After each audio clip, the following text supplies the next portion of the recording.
Hello everyone, my name's Hannah Collison from Inspired Creations and welcome to another of our tutorials.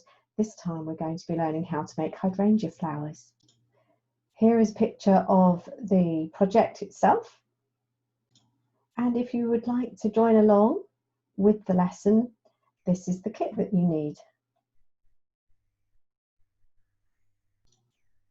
And if you have any questions, our contact details are here, just here. This is the project in real life, and I'm going to show you how to make the centers as well as the petals. And of course you can make as many as you like to fit into a little arrangement. Great filler flowers. So first of all, we've got to make the centerpiece, which is this little part in the middle here. And it's got a bit of a crisscross pattern onto it.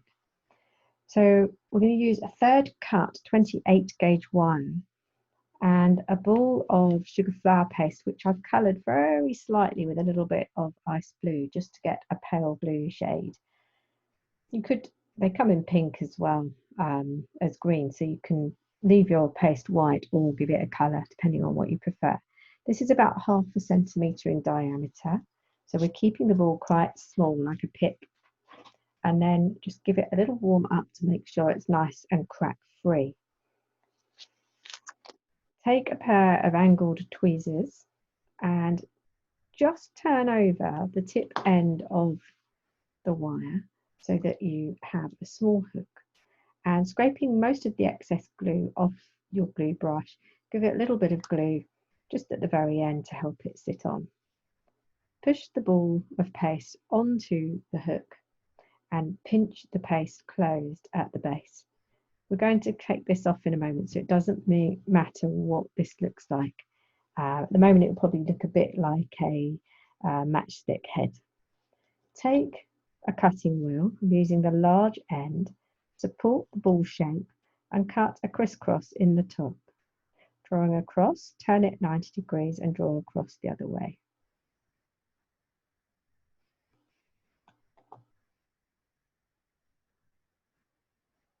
Okay. Straighten the wire, make sure this is attached, and then between your finger and thumb, press in and remove the excess stem. What we need is something that's just a little bit bulbous on there. If you have too much here, then it will stop the petals from attaching nicely. So 1 center per flower. I've turned my board over so I've got the grooves. A little bit of corn flour, just so the paste doesn't stick, and warm up a small amount of paste. Put that onto the ridge, roll lengthways and widthways. You want quite a thin piece of paste, so roll it thin enough so you can start to see the ridge coming through. Peel that off and turn it over to expose the ridge, and we can go ahead and cut. Now on the hydrangea cutter, you'll have a little dimple here. That's going to be where the wire goes in. So this part will go on the fattest part of the ridge. Line up the groove so it's in the center, or the ridge so it's in the center of the shape. If you have a cutter that's like this, then we're going to need to trim this end part. I'll explain that in a moment. So press down,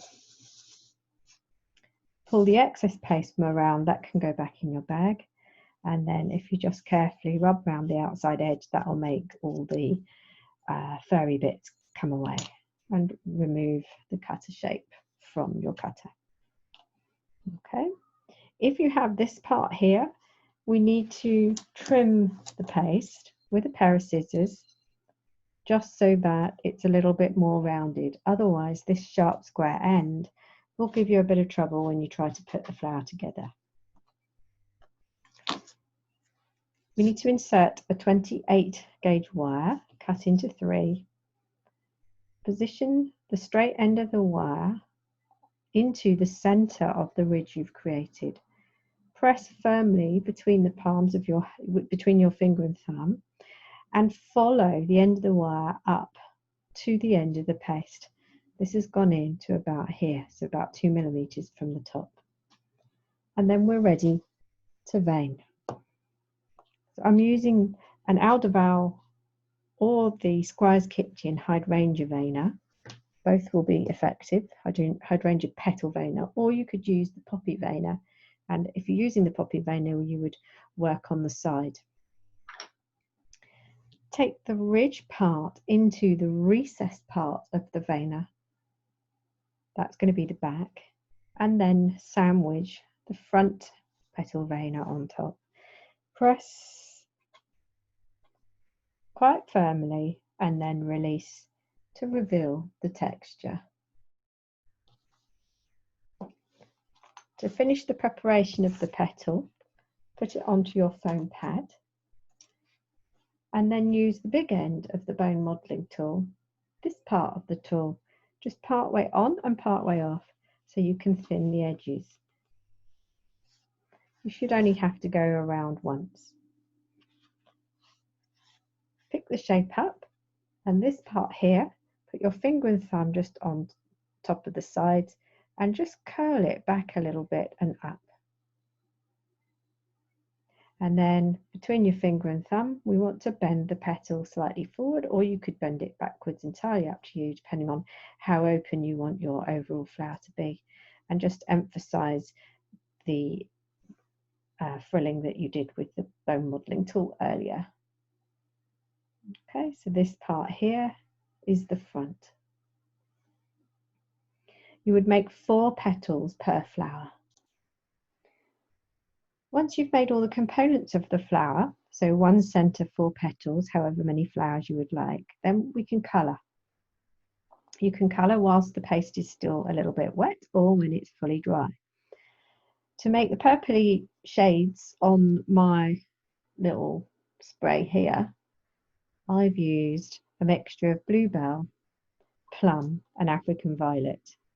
Of course, you can use different pinks and different blues and even add some white or green in there if you prefer.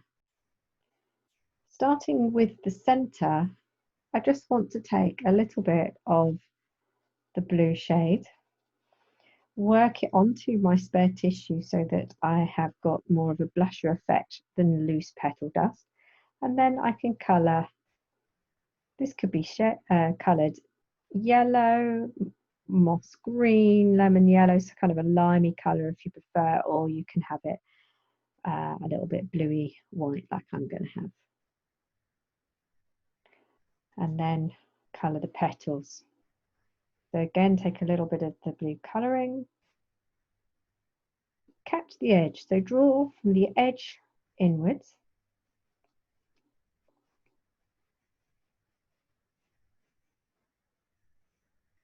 And maybe do all the petals with a little bit of blue colouring, and then you could go ahead and bring in some of the purple just to give it more interest. So here I'm just going to continue down here, but draw that purple colour into the centre of the petal, but I'm going to leave one side a little bit more pale and uncoloured. Support the back of the petal while you're doing this, just in case it wants to snap. Turn it over and perhaps do a little bit of colouring on the back, just to give it some more interest. And do that for all of the petals. So next we need to assemble the flower. Taking 1 centre and 4 petals and a little strip of Nile green Stemtex tape, stretch that. It should almost double in length. You can put that to one side for a moment. Take a pair of angled tweezers and clamp the base of each petal, pushing back with your fingers to create a bend right at the end of the wire. Do the same for all of them, identifying the front and back. So this is my front, so I'm bending 90 degrees backwards. Here is my back. Then you can go ahead and assemble. So take the center and one of the petals, position the petal directly underneath the chin of the bud centre. Overwrap the tape and press firmly. Give it one little twist. To help you a little bit and avoid catching all these petals, if we bring the tape up just a fraction, so you've got about a centimetre still showing of the wire still showing, then position the petal opposite, again nice and tight under the chin of the centre, and give it one twist with the tape. That will secure it, but you've still got loose wire showing. Add in the third petal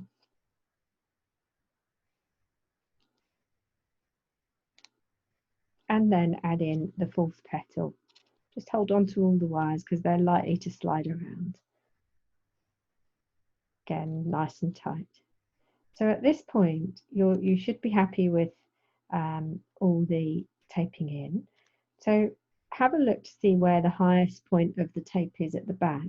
And if you put your fingernail there and start to pull all the petals down to touch your fingernail, and each time you've given them a little tug, move the wire out of the way. The one you want to avoid moving at this stage is the centre. So if you notice the middle moving, stop pulling that one and pull all your petals first. Once all the petals are pulled down, having moved the wires out of the way, you'll be able to identify which one is the centre. If you pull that down to meet the top of the petals and straighten all your tape wires out again, you should almost be there with the taping. So to help you, because we want to hide these wires a bit more, just position the tape so it can tape upwards a couple of turns, and then you can turn again to come down the wire. If you feel that there's still wire showing, then you can go ahead and give these all another tug just to get them all in nice and tightly, avoiding pulling the centre one until the end.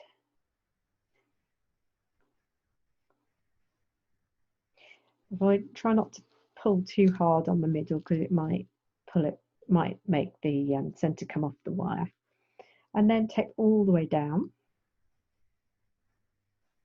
And if you need to, trim your wire and just cover the base of the wire as well.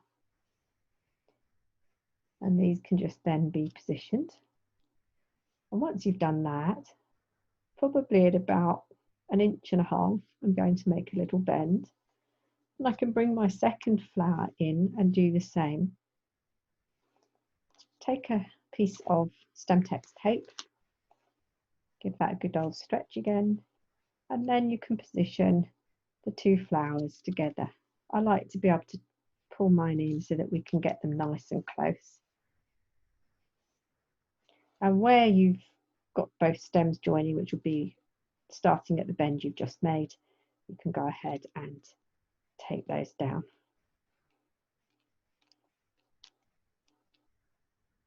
And once you've put all the flowers that you're going to assemble together, you can give it a little trim down the bottom here and tape underneath so the wires aren't showing. And just adjust the flower. So this one you could have a third one in here, and then you could make another bunch of 3 and add those to it, and so on, to either get a big ball or add this into another arrangement with other flowers. And there you have the hydrangea. Hope you enjoy it, and hope to see you again soon.